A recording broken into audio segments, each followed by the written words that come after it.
Então, nós estamos a estudar para aprender de um livro novo para nós. Pelo menos o seu autor não é muito conhecido daqui dos nossos meios, mas é a altura de conhecermos outros, porque eles nos trazem sempre mensagens e ensinamentos da qual nós necessitamos imenso.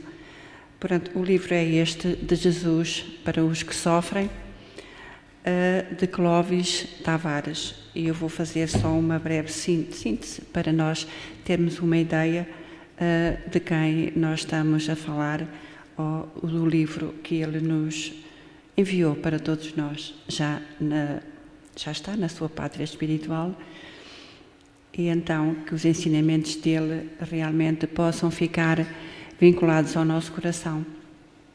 Então, Sebastião Clóvis Tavares, mais conhecido por Clóvis Tavares, foi um escritor, orador espírita brasileiro. Nasceu a 20 de janeiro de 1915 e faleceu a 13 de abril de 1984, com 69 anos. Natural de Campos dos Goitacazes, cursou a Faculdade de Direito, bacharelando-se em Direito. Ingressou na carreira do magistério primário como professor de História e de Direito Internacional. Em 27 de outubro de 1935, fundou a Escola Jesus de Cristo, destinada à evangelização para crianças, idealizada por Nina, sua mulher, desencarnada em março do mesmo ano.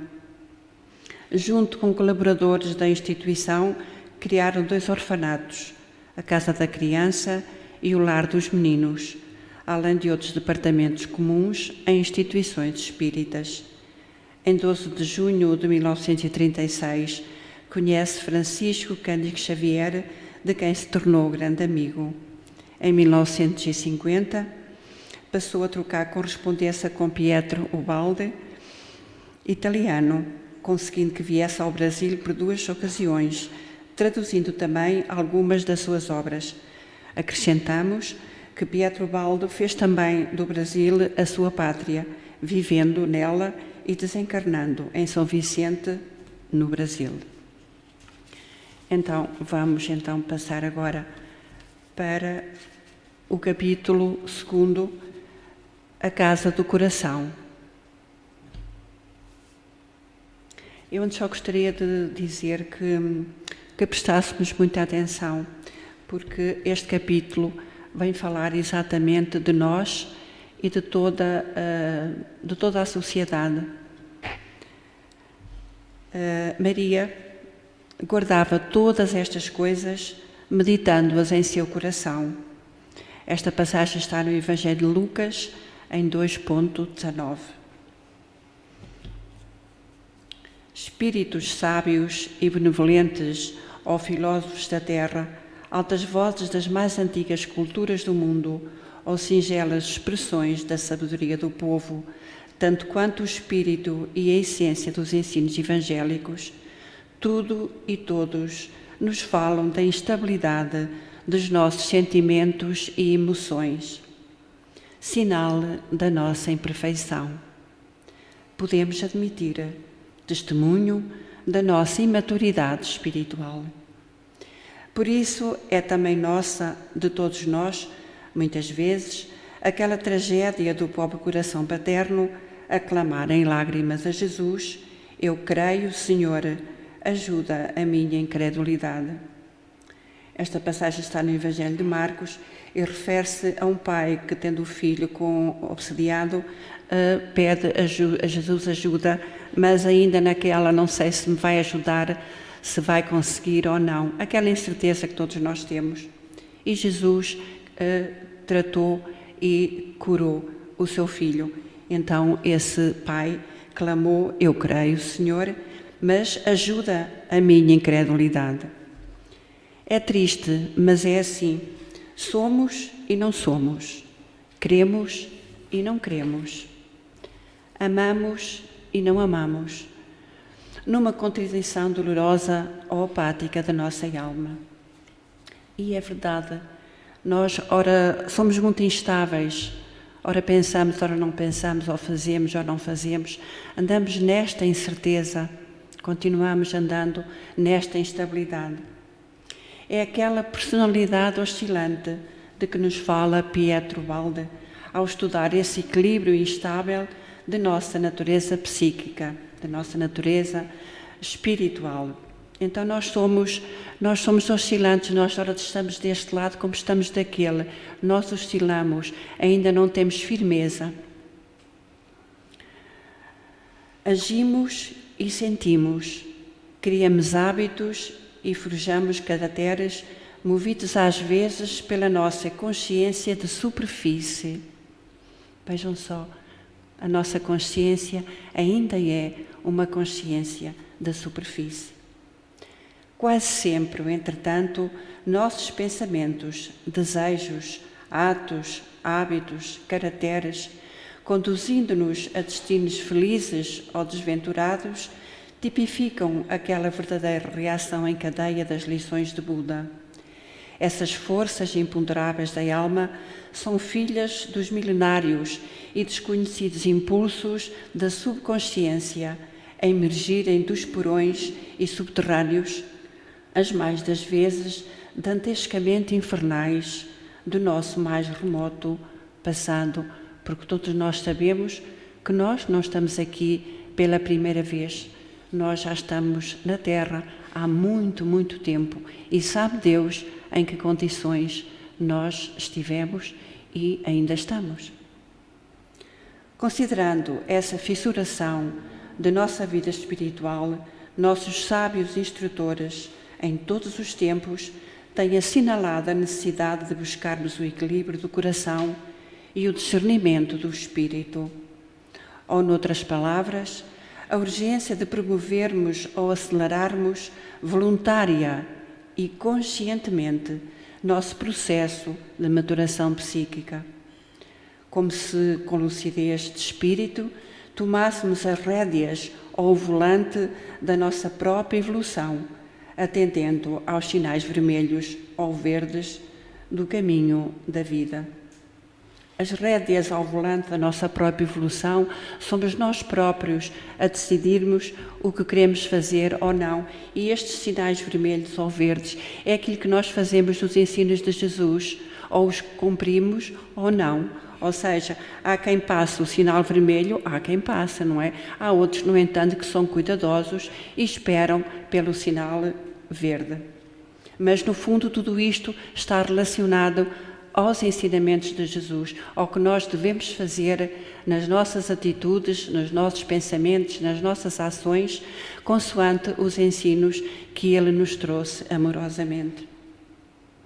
Segundo a expressão significativa do generoso benfeitor espiritual, seria isso evolução dirigida. É a sábia lição de Kelvin Van Dyne, expressa o máximo propósito da existência, a evolução espiritual que desponta da vivência evangélica. Evolução dirigida, porquanto a lida cotidiana pode transitar sob os ensinamentos de Jesus ao modo de carro em rodovia tecnicamente edificada para evitar acidentes e atropelos, basta obedecer aos sinais estabelecidos. Então, para nós evitarmos determinadas situações que por vezes são de muito sofrimento, devemos obedecer aos sinais dos ensinos de Jesus, aos sinais de Deus. Importa vencer os estágios de desequilíbrio no máximo esforço de concordância com as normas da lei divina.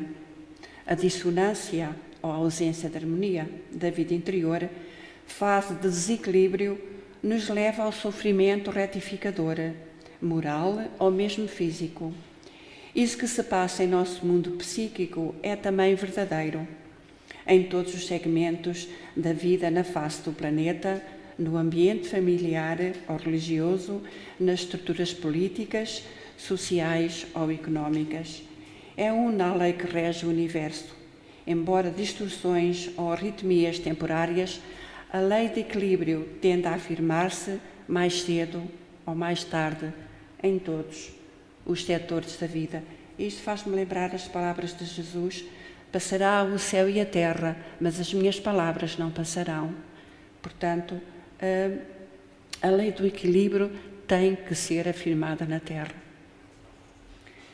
Então, Frederic Ruykert, eu não sei muito bem dizer esta expressão porque é alemã, mas é para fazerem uma ideia, foi um delicado poeta alemão, precursor do parnasianismo em sua pátria. Nascido em 1788, em Schweinfurt, desencarnou em 1866. Um formoso poemeto foi traduzido pelo grande vado filósofo português Antero de Quental. É uma advertência delicada e solene. Sua beleza poética não esconde a profunda lição de espiritualidade. Seus versos assinalam esse dualismo fenoménico, sempre presente em nossas vidas, recuos e avanços, fluxos e refluxos, quedas e ascensões. É assim ainda a nossa trajetória na Terra. O poemeta de Ruykert enfoca a nossa psicologia hedonística, mostra os desvarios a que o prazer enlouquecido nos conduz, entre expressões de enganosa felicidade, e adverte-nos fraternalmente que essas vozes e esses risos, filhos de sentimentos desvirtuados, nos conduzem a tristes e amargos caminhos de sofrimento. Meditemos na lição do poeta, aqui transcrita para nossa reflexão à luz do Evangelho. O coração tem 2 quartos. Moram ali sem se ver, numa dor, noutro prazer. Quando o prazer no seu quarto acorda cheio de ardor, no seu adormece a dor. Cuidado, prazer, cautela, canta e ri mais devagar, não vá a dor acordar. Excessos de toda a espécie, sinuosidades de conduta, ciladas ou ardis em busca de prazeres bastardos, compromissos no vasto mercado das corrupções, sutis ofensas à dignidade alheia, todos estes desequilíbrios que atingem a balança da retidão interior são geratrizes de sofrimento, sempre saneadores, é verdade, mas amargos, amaríssimos o mais das vezes. À semelhança da nossa Mãe Santíssima, embora noutro sentido, não de doces lembranças que Maria guardava no seu coração, mas de cuidadosa vigilância, pensemos nestas coisas, meditando-as em nosso coração.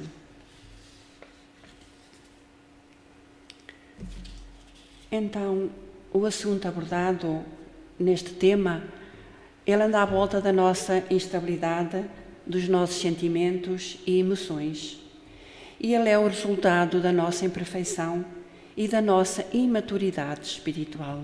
Nós somos ainda criaturas muito imaturas. E este desequilíbrio, que Pietro Baldi chama de personalidade oscilante, que resulta da nossa frágil consciência das coisas, e não só, também é da nossa teimosia em acordarmos, em registarmos os ensinos de Jesus, em vermos os sinais de Deus. Porque Deus nos manda muitos sinais. Aliás, ainda estamos a ver os sinais de Deus. E será que acordamos? Alguns sim, a maioria com certeza não. Mas como nos diz a leitura, o sofrimento é saneador e por vezes é muito amargo.